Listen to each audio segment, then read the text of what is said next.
साथियों, 10 वर्ष पहले मोदी ने एक और गारंटी दी थी।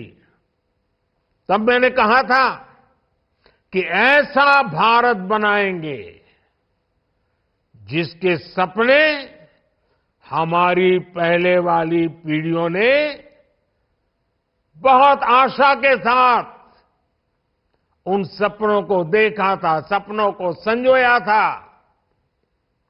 आज देखिए, चारों तरफ हमारे पूर्वजों ने जो सपने देखे थे ना, वैसा ही नया भारत बन रहा है।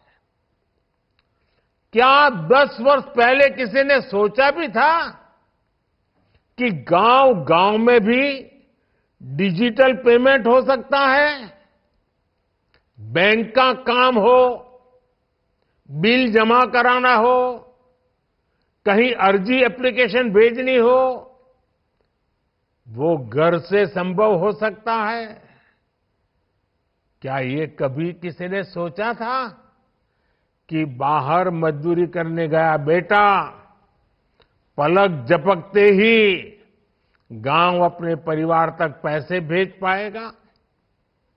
क्या कभी किसी ने सोचा था कि केंद्र की भाजपा सरकार पैसे भेजेगी और गरीब के मोबाइल पर तुरंत संदेश आ जाएगा कि पैसा जमा हो चुका है? आज ये संभव हुआ है। आपको याद होगा, कांग्रेस के एक प्रधानमंत्री थे। वो प्रधानमंत्री ने अपनी ही कांग्रेस सरकार के लिए कहा था, खुद की सरकार के लिए कहा था। उन्होंने कहा था कि दिल्ली से 1 रुपया भेजते हैं तो गांव में जाते जाते जाते सिर्फ 15 पैसा पहुंचता है, 85 पैसा रास्ते में ही गायब हो जाता है।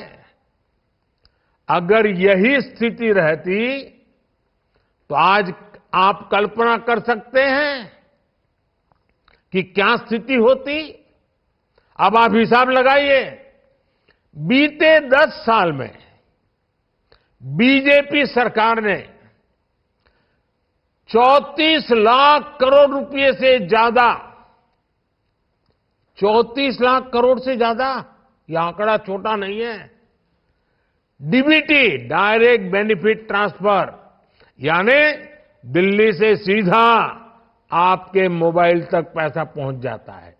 डीबीटी के माध्यम से देश की जनता के बैंक खातों में 34 लाख करोड़ रुपए भेजे हैं। अब आप सोचिए, कांग्रेस सरकार होती और 1 रुपए में से 15 पैसे वाली ही परंपरा होती तो क्या होता? 34 लाख करोड़ में से 29 लाख करोड़ रुपए रास्ते में ही कहीं न कहीं कोई बिचौलिया चबा जाता। बीजेपी सरकार ने मुद्रा योजना के तहत भी युवाओं को रोजगार, स्वरोजगार के लिए 28 लाख करोड़ रुपए की मदद दी है। अगर कांग्रेस सरकार होती तो उसके बिचौलिए भी इसमें से 24 लाख करोड़ मार लेते।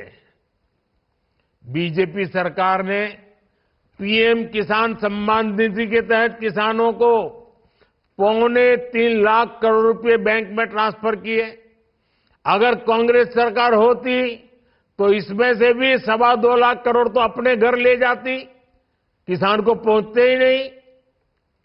आज ये भाजपा सरकार है जिसने गरीबों को उसका हक दिलाया है, उसका अधिकार दिलाया है। जब भ्रष्टाचार रुकता है तो विकास की योजनाएं शुरू होती हैं, रोजगार के अनेक अवसर मिलते हैं, साथ ही आसपास के क्षेत्रों के लिए शिक्षा, स्वास्थ्य की आधुनिक सुविधाएं भी बनती है। आज जो ये चौड़ी सड़कें बन रही हैं, नई रेल लाइनें बन रही हैं, ये बीजेपी सरकार के सुशासन का ही नतीजा है।